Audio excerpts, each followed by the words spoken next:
So, this is also a topic that many of us live with every day, whether at work, making all kinds of decisions, whether with our meditation practice, and also in life in general. Now, when it comes to this topic, it's easy to place discipline and flexibility on opposite ends and to assume that really we have to choose between one and the other. Now, the good news is that we don't have to choose one over the other. We just need to learn how they work together.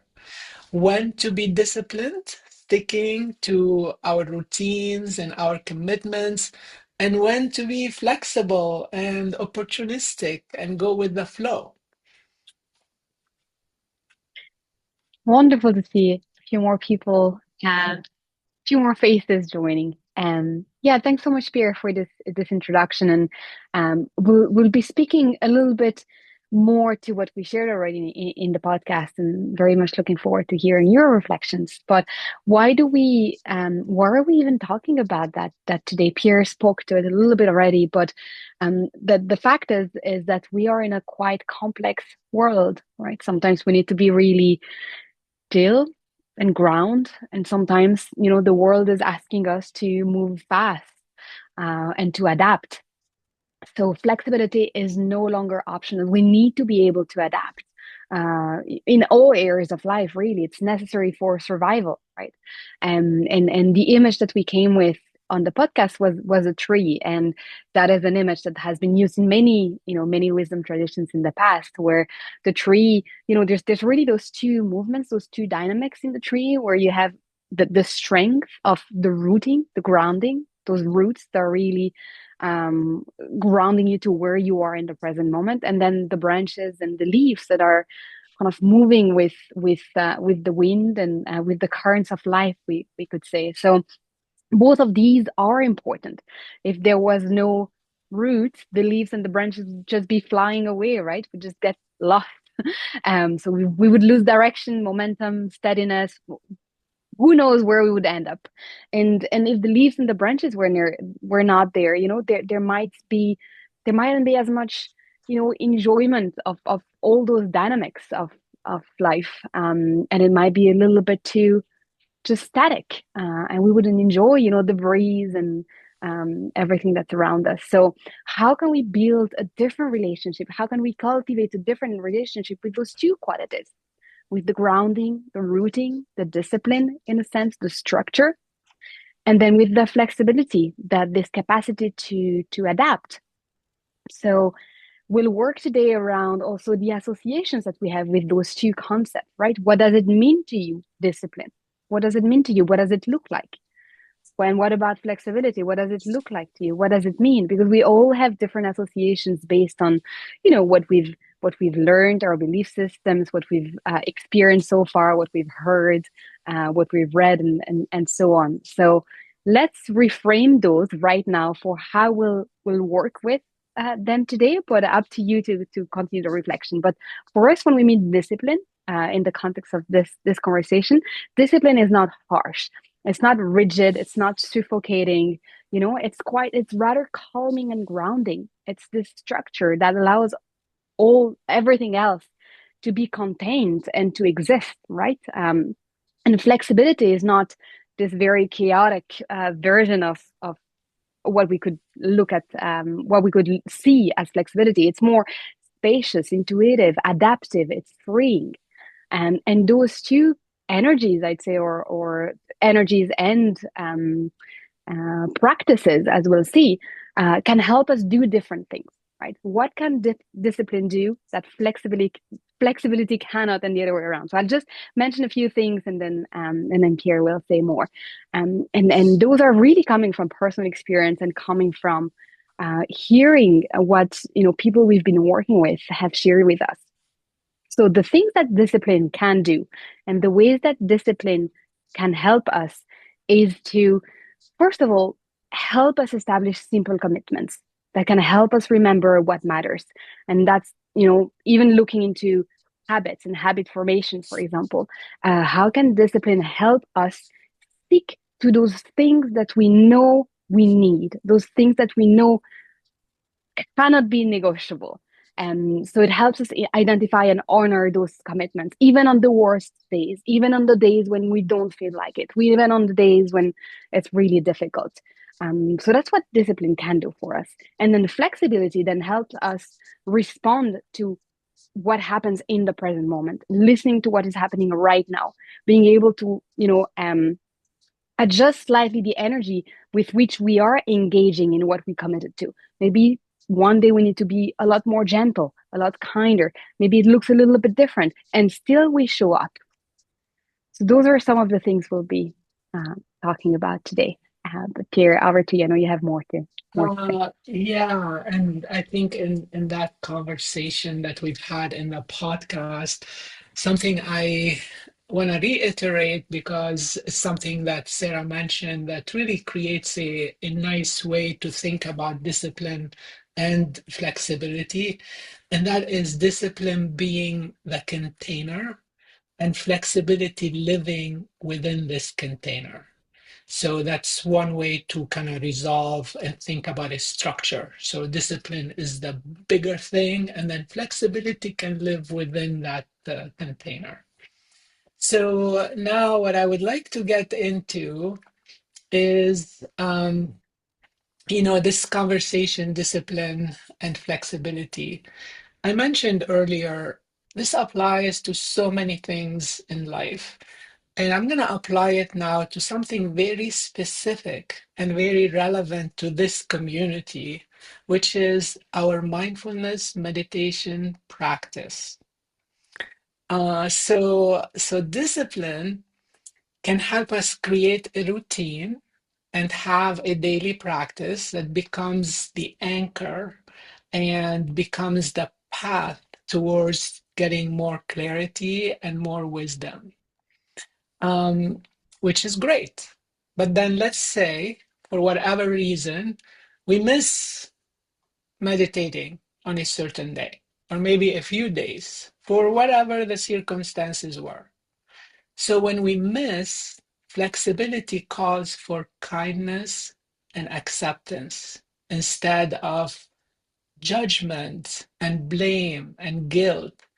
And this makes space for us to restart our daily practice the following day and do that with ease and also with renewed commitment.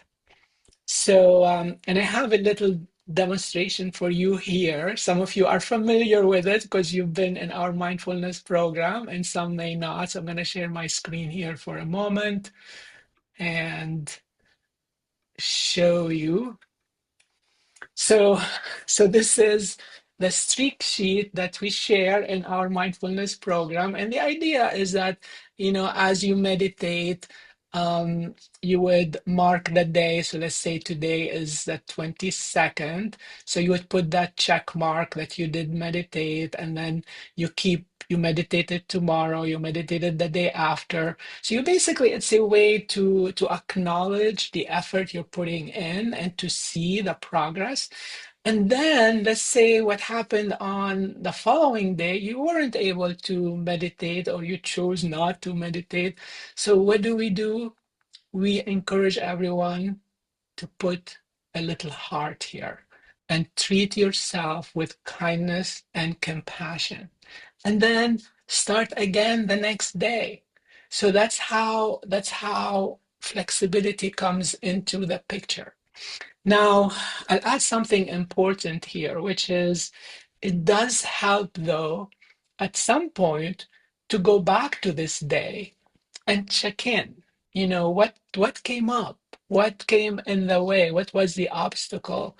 And reflect on it and learn from it. So this is very different from the harsh judgments that sometimes we get into and the interpretations of that judgment.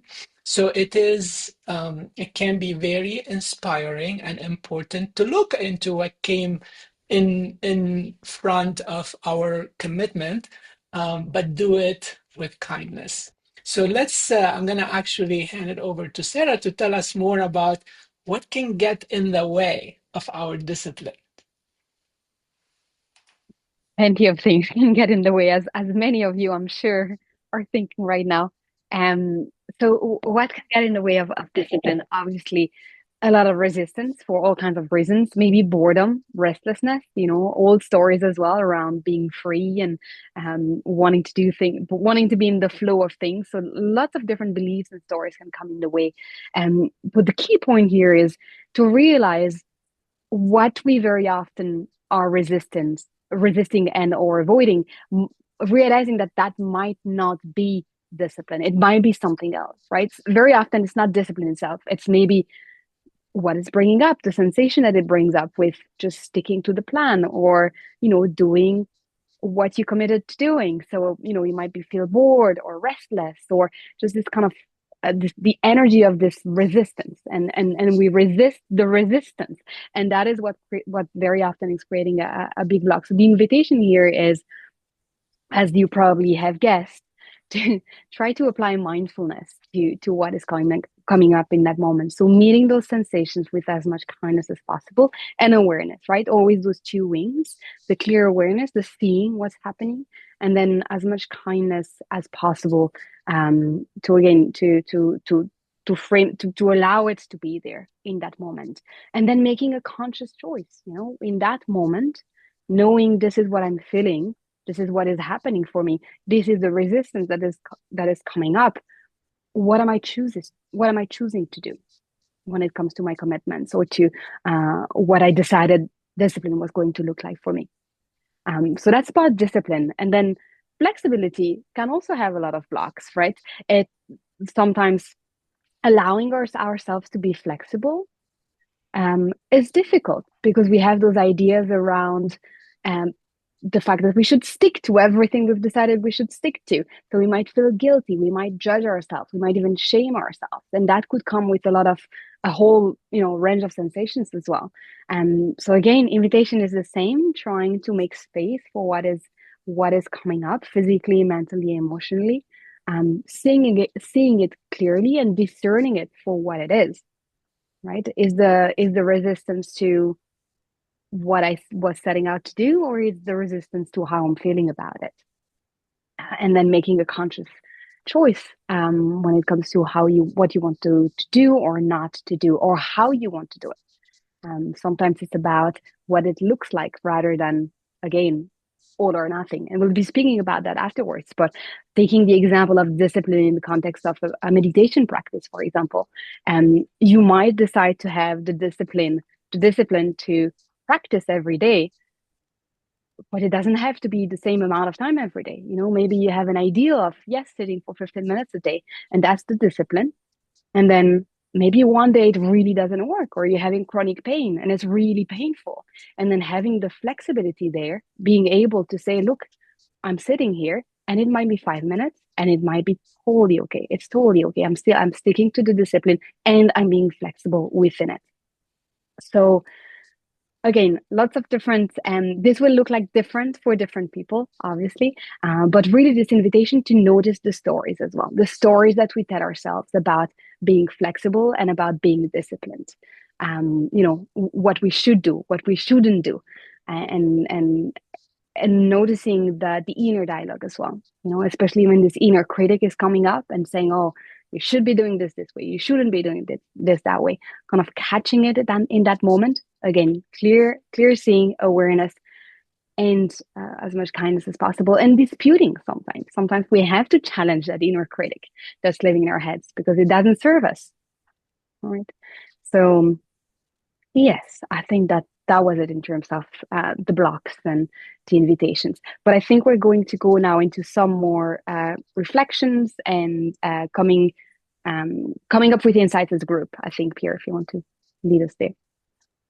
Yeah, I'd like to first share this slide, um, which I think this is something to reflect on, and it kind of encompasses the main message today in a slightly different format, using slightly different words. So structure serves presence. And if I were to share a couple more words about this, I would say structure, which is basically discipline, serves presence, And this presence is presence with our values and the things that are important to us and that matter. So, structure, which is discipline, can help us pretty much live according to the values and the things that matter to us. And then presence reshapes structure. This presence is a different presence. This is presence in the moment and the ability to really be perceptive to what's needed right now in this moment, and that can also reshape, structure. So it's a loop, and it can be very powerful when we honor all these aspects of this loop.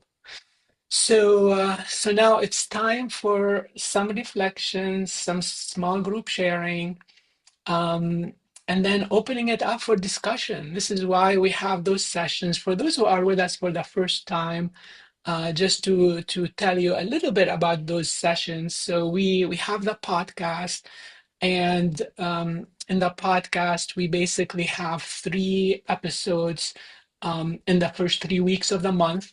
And then the fourth week, we have this live session in order to make space for conversations with you. So because we feel, podcasts are great, but it's a one-way conversation, one-way communication. So we want to make it a two-way communication, and that's why we have these sessions.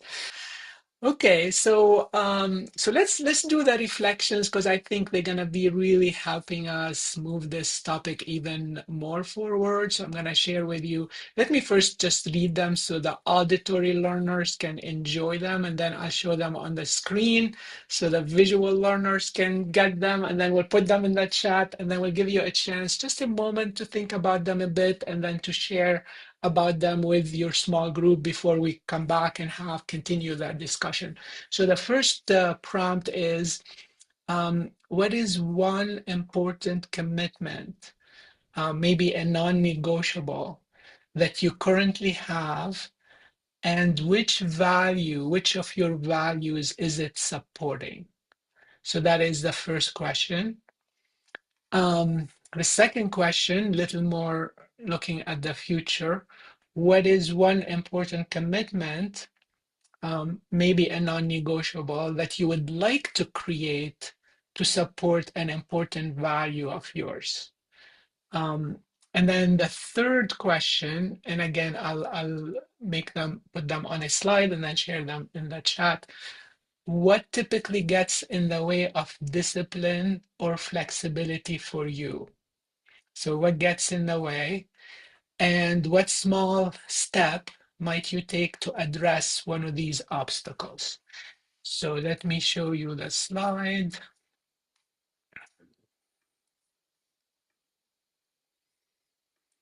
And then I'll put them also in the chat. And let's just give you just 30 seconds or so to think about them, reflect, jot down a few notes if that helps.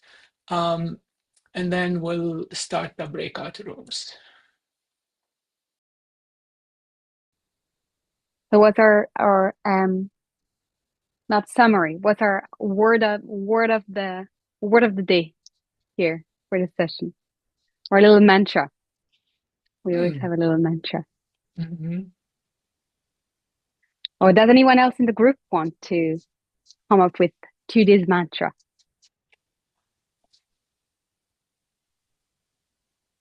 So many good ideas. Or we can all come up with mantras and say them at the same time. Or at least put them in the chat. Yeah. Or put them in the chat. Oh, that's a good idea. So it could be actually, we can do the chat thing. I like, this is actually one of our favorite meditation teacher, Oren J. Sofer, likes to do that in some of his sessions, which is he asks everybody to put 1 or 2 words in the chat, but not click the send button. And then when everybody's ready, then we click it at the same time. And then you see all these great ideas flowing, and filling the room with positivity. So the question could be Sarah's question, like what could be a mantra or a key takeaway that you can put in there, or it could be just maybe a word or two about how you're feeling right now or what Mm. you're hopeful for right now, whatever you want it to be. So if you want to think about it, get it ready. And then when we're all ready, we'll give you like just maybe 15, 20 seconds, but not pressing the send button yet. And then when we're all ready, we do it at the same time and we'll scroll and take a quick look at what was shared.